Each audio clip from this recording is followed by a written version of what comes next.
715 losses, the most in college football history.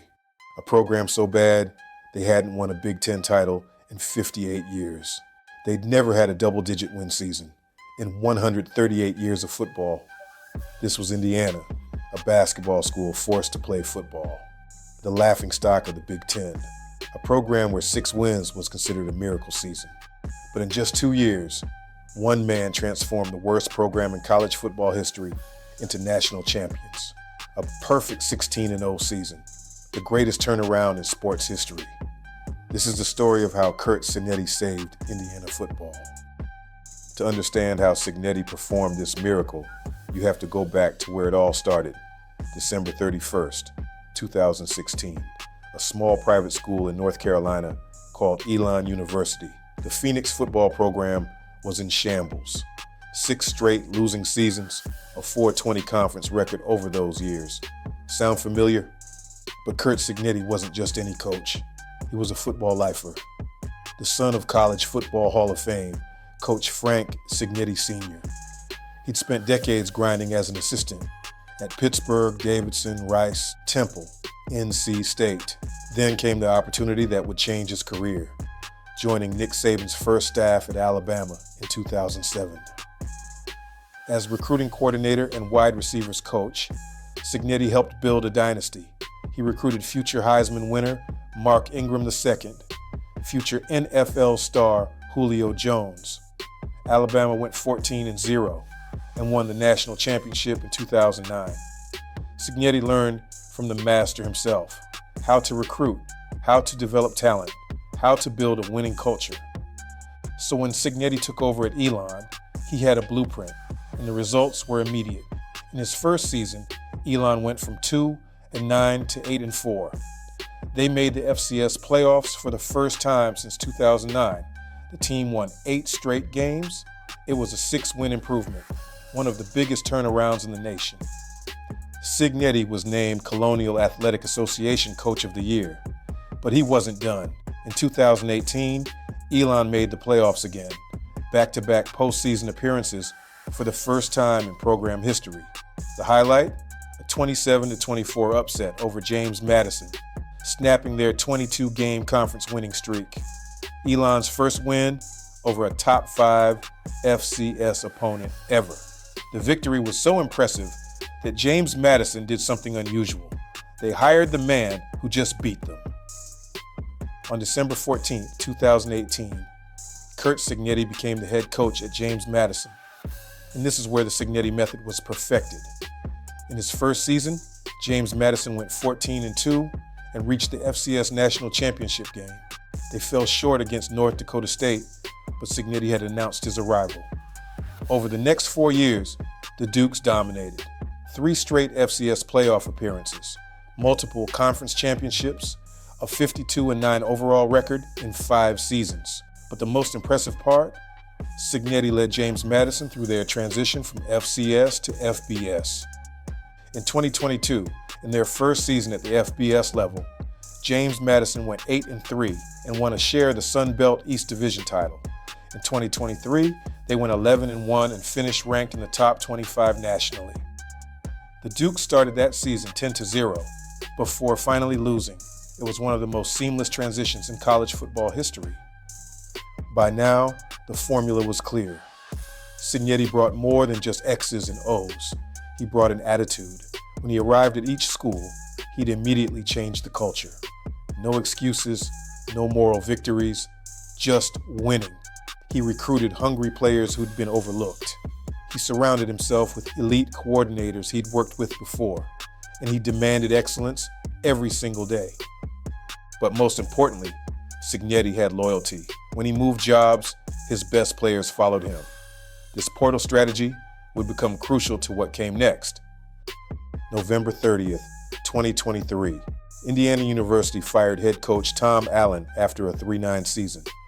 The Hoosiers were 10-27 over the previous 3 years, but the problems ran much deeper than one bad coach. Indiana had 715 all-time losses, the most in FBS history. They had just 3 Big Ten titles in their entire existence, 1945, 1967, and then Nothing for 58 years. They'd never won 10 games in a season, ever. Their facilities were outdated. Their fan support was minimal. In Bloomington, basketball was king and football was an afterthought. This was a program where coaches came to die. Not one of the previous 22 head coaches left with a winning record. Not one. Indiana had a 172 record against AP top 5 teams. They were coming off back-to-back losing seasons. The job was considered toxic. But when Curt Cignetti walked into his introductory press conference, something was different. While other coaches might have tempered expectations or talked about building a foundation, Cignetti said 2 words that would define everything. How do you, is there a... It's pretty simple. I win. Google me. I win. Google me. The confidence was shocking. The audacity was unprecedented. Some called it arrogant, but Cignetti backed it up immediately. Within weeks, he convinced 13 of his James Madison players to follow him to Bloomington through the transfer portal. Elite offensive linemen, experienced defensive backs, his quarterback.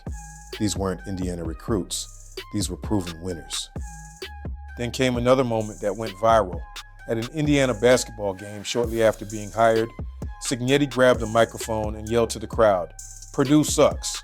The fans went absolutely crazy. Hey, look, I'm super fired up about this opportunity.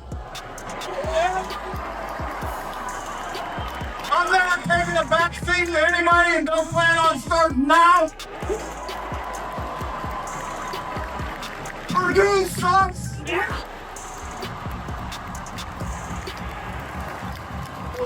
And so did Michigan and Ohio State.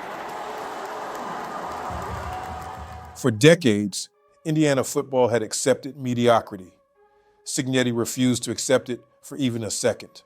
The 2024 season began with low expectations. Most analysts predicted 6 or 7 wins, which would have been great for Indiana. But something felt different in Bloomington that fall.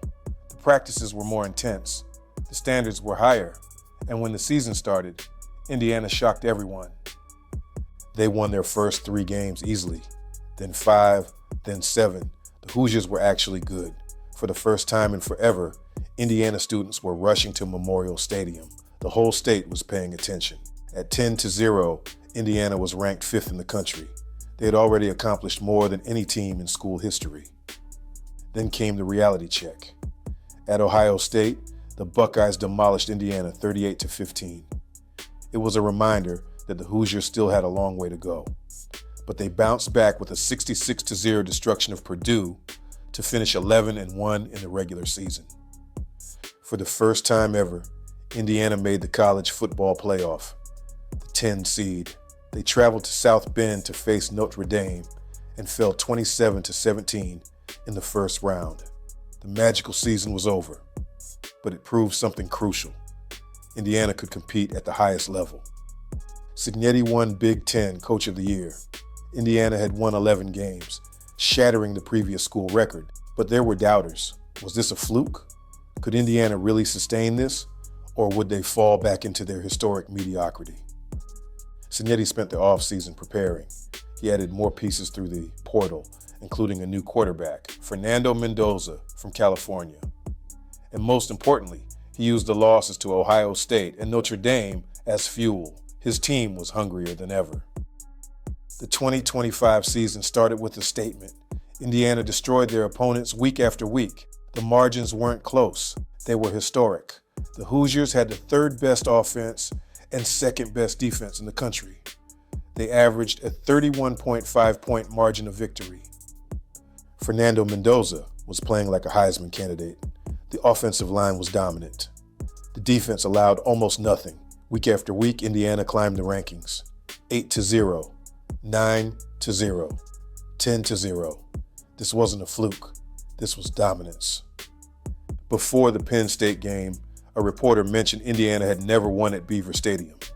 Cignetti's response became legendary. Standing by with Coach Cigs. Gus, thank you. Well, Coach, Indiana has never won here at Beaver Stadium. How does that change today? This team's never played here. This team has never played here, and this team is special. But you said your antenna is up when it comes to Penn State. What concerns you? Nothing concerns. The time being concerned's over. It's time to attack and play. Thank you. All right, Jenny, thank you. This team has never played here. Nothing concerns me. The time to be concerned is over. It's time to attack and play. They won 41-38 on a miraculous touchdown catch as time expired. Indiana was 12-0, but the biggest test was coming. December 6th, 2025, Lucas Oil Stadium. Number 2, Indiana versus number 1, Ohio State for the Big Ten championship. The Buckeyes were undefeated. They destroyed Indiana the year before, but this was a different team. In a defensive battle for the ages, Indiana beat Ohio State 13-10. Elijah Sarrett's touchdown catch, Kalen Black's big runs, a defense that shut down the Buckeyes for the final 40 minutes. When the final seconds ticked off, Indiana had done it. Big Ten champions for the first time since 1967. The number 1 seed in the college football playoff. What an incredible Big Ten championship game. Number 1 versus number 2 lived up to the hype. And now the Indiana Hoosiers are the champions of the Big Ten.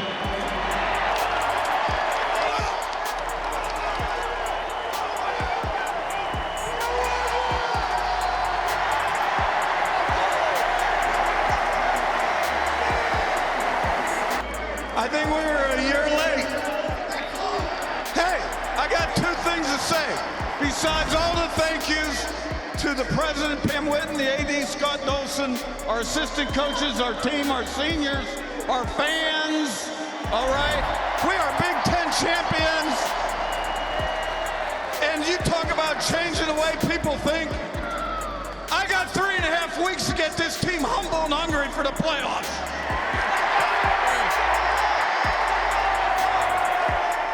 68,214 fans watched history. Cignetti hoisted the Big Ten championship trophy above his head. Fernando Mendoza won the Heisman Trophy, Indiana's first ever. The Hoosiers were ranked number 1 in the nation for the first time in program history. The Rose Bowl, Indiana demolished Alabama 38-3 in one of the most lopsided playoff games ever. Then the Peach Bowl, a 56-22 destruction of Oregon. The Hoosiers were 15-0 and headed to the national championship game. Fernando, standing here up on the stage, looking out, seeing all these Hoosier fans cheering for you and knowing that you are going to be playing in a national championship game next week. What is going through you right now? Shout out Hoosier Nation for being here. This is a huge home field advantage. That's why we had such a great victory today, because of you, Hoosier Nation. Thank you guys so much. We're so excited for the opportunity to go down to Miami, play in the national championship against a great team, the Hurricanes. Hoosier Nation, we need you all there. We need you all there so we could go and compete in the national champ. January 20th, 2026. Hard Rock Stadium in Miami, Indiana versus Miami for the national championship. With 9.5 minutes left and the Hoosiers up just 17-14, Cignetti made the call that defined his career. 4th and 4 from the 12-yard line. The field goal team came out.